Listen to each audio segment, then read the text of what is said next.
ఓం నమ శివాయ. మనం గత భాగంలో శివుడి అవతారం, ఆయన విశ్వరూపం గురించి తెలుసుకున్నాం.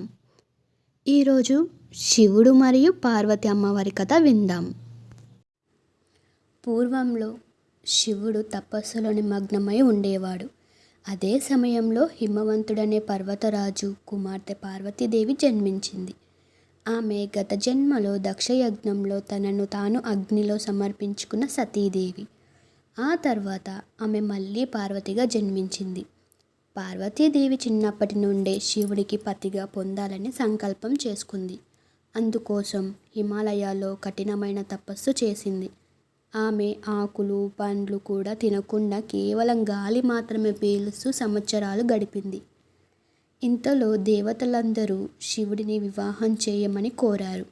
ఎందుకంటే తారకాసురుడు అనే రాక్షసుడు బ్రహ్మదేవుని దగ్గర వరం పొంది శివుని కుమారుడు మాత్రమే నన్ను జయించగలడు అన్న కారణంగా దేవతల రక్షణకు శివపార్వతుల వివాహం అత్యవసరమైంది.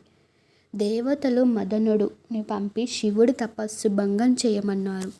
మన్మధుడు శివుడి హృదయంలో ప్రేమ బాణం వదలగా శివుడు కోపంతో తన 3వ కన్ను తెరచి మన్మధుడిని బూడిద చేశారు. అయితే పార్వతీదేవి చేసిన కఠిన తపస్సుతో, ఆమె భక్తితో శివుడు సంతోషించి ఆమెను స్వీకరించాడు. చివరికి హిమవంతుని పర్వతంపై శివపార్వతుల కళ్యాణం జరిగింది. ఆ వివాహాన్ని అన్ని దేవతలు, ఋషులు, గంధర్వులు, యక్షులు, కిన్నరులు హాజరై జరిపించారు.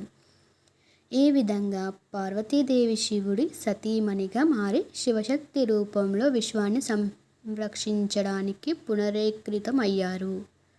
ఈ కథ మనకు చూపించింది ఏమిటంటే, కఠిన తపస్సు, భక్తి, దృఢ నిశ్చయంతో ఏదైనా సాధ్యమవుతుంది. రేపటి భాగంలో శివపార్వతుల కుమారులైన కార్తికేయుడు మరియు గణేశుడు జన్మకథ తెలుసుకుందాం. ఓం నమ శివాయ. Please subscribe my channel, like and share.